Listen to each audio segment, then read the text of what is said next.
वमा अंज़लना अलैकल किताब इल्ला लितुबय्यिन लहुमुल्लज़ी इख्तलफू फीहि वहुदन व रहमतन लिक़ौमिन युमिनून वल्लाहु अंज़ल मिनस समाइ माअन फअहया बिहिल अर्द बअद मौतिहा इन्न फी ज़ालिक लआयतन लिक़ौमिन यस्मऊन व इन्न लकुम फिल अनआमि लइब्रतन नुस्क़ीकुम मिम्मा फी बुतूनिही मिन बैनि फ़र्थिन व दमिन लबनन ख़ालिसन साइग़न लिश्शारिबीन। और हमने जो तुम पर किताब नाजिल की है तो इसलिए कि जिस बात में इन लोगों को इख्तिलाफ है तुम उसका फैसला कर दो, और ये मोमिनों के लिए हिदायत और रहमत है। और अल्लाह ही ने आसमान से पानी बरसाया, फिर उससे जमीन को उसके मरने के बाद जिंदा किया। बेशक इसमें सुनने वालों के लिए निशानी है। और तुम्हारे लिए चौपायों में भी मकाम इबरत गौर है कि उनके पेटों में जो गोबर और लहू है उसके दरमियान से निकालकर हम तुमको खालिस दूध पिलाते हैं जो पीने वालों के लिए खुशगवार है।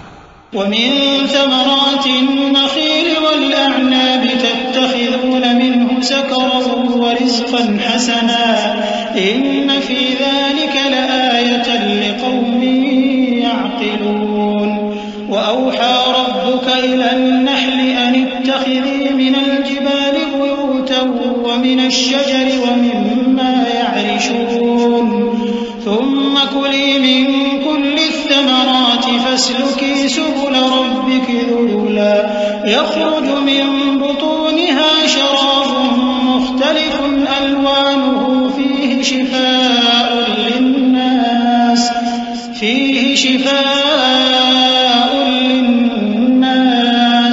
إن في ذلك لآية لقوم يتفكرون والله خلقكم ثم يتوفاكم ومنكم من يرد إلى أرذل العمر لكي لا يعلم بعد علم شيئا إن الله عليم قدير।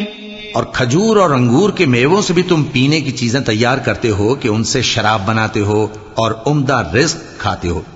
जो लोग समझ रखते हैं उनके लिए इन चीजों में निशानी है।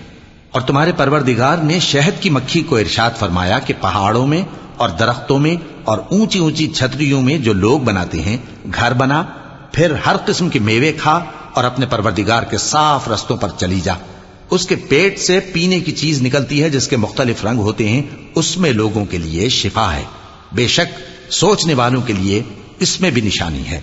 और अल्लाह ही ने तुमको पैदा किया, फिर वही तुमको मौत देता है।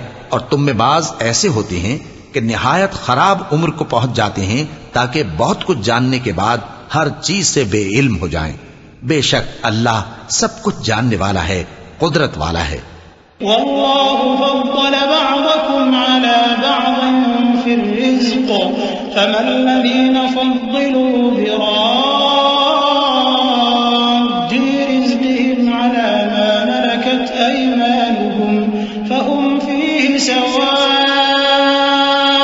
अफबिनिअमतिल्लाहि यजहदून वल्लाहु जअल लकुम मिन अनफुसिकुम अज़वाजा وجعل لكم من أزواجكم بنين وحفدة ورزقكم من الطيبات أفبالباطل يؤمنون وبنعمة الله هم يكفرون ويعبدون من دون الله ما لا يملك لهم رزقا من السماوات والأرض شيئا ولا يستطيعون فلا تضربوا لله الأمثال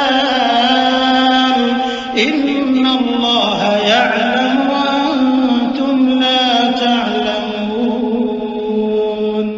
और अल्लाह ने रिज़्क़ और दौलत में बाज को बाज पर फजीलत दी है, तो जिन लोगों को फजीलत दी है वो अपना रिज़्क़ अपने गुलामों को तो दे डालने वाले हैं नहीं कि सब उसमें बराबर हो जाएं। तो क्या ये लोग नेमत इलाही के मुनकिर हैं? और अल्लाह ही ने तुम में से तुम्हारे लिए बीवियां पैदा की और बीवियों से तुम्हारे बेटे और पोते पैदा किए और खाने को तुम्हें पाकीज़ा चीजें दी, तो क्या ये लोग बातिल पर इतिकाद रखते और अल्लाह की नेमतों से इनकार करते हैं और अल्लाह के सिवा ऐसों को पूजते हैं जो इनको आसमानों और जमीन में रोजी देने का जरा भी इख्तियार नहीं रखते और न किसी और तरह का मकदूर रखते हैं। तो लोगों, अल्लाह के लिए गलत मिसालें न बनाओ, बेशक अल्लाह जानता है और तुम नहीं जानते। दरबल्लाहु मसलन अब्दन ममलूकन ला यक़दिरु अला शैइन व मन रज़क़नाहु मिन्ना रिज़क़न हसनन फहुव युनफ़िक़ु मिन्हु सिर्रन व जहरन हल यस्तवून अल्हम्दुलिल्लाहि बल अक्सरुहुम ला यअलमून। وضرب الله مثلا الرجلين أحدهما أبكم لا يقدر على شيء وهو كل على مولاه أينما يوجهه لا يأت بخير هل يستوي هو ومن يأمر بالعدل وهو على صراط مستقيم ولله غيب السماوات والأرض وما أمر الساعة إلا كلمح البصر أو هو أقرب إن الله على كل شيء قدير। अल्लाह एक और मिसाल बयान फरमाता है कि एक गुलाम है जो बिल्कुल दूसरे के इख्तियार में है और किसी चीज पर कुदरत नहीं रखता, और एक ऐसा शख्स है जिसको हमने अपने हाथ से बहुत समाले तय्यब अता फरमाया है और वो उसमें से रात दिन पोशीदा और जाहिर खर्च करता रहता है। तो क्या ये दोनों शख्स बराबर हैं? हरगिज नहीं, अल्हम्दुलिल्लाह। लेकिन उनमें से अक्सर लोग नहीं समझ रखते। और अल्लाह एक और मिसाल बयान फरमाता है कि दो आदमी हैं, एक उनमें से गूंगा और किसी का गुलाम है बे इख्तियार और नातवा कि किसी चीज पर कुदरत नहीं रखता और अपने मालिक को दूभर हो रहा है। वो जहां उसे भेजता है कभी अच्छी खबर नहीं लाता। क्या ऐसा गूंगा बहरा और वो शख्स जो सुनता बोलता और लोगों को इंसाफ करने का हुक्म देता है और खुद सीधे रास्ते पर चल रहा है, दोनों बराबर हो सकते हैं? और आसमानों और जमीन का भेद अल्लाह ही के पास है और अल्लाह के नजदीक क़यामत का आना यूं है जैसे आंख का झपकना, बल्कि उससे भी जलतर। कुछ शक नहीं कि अल्लाह हर चीज पर कादिर है।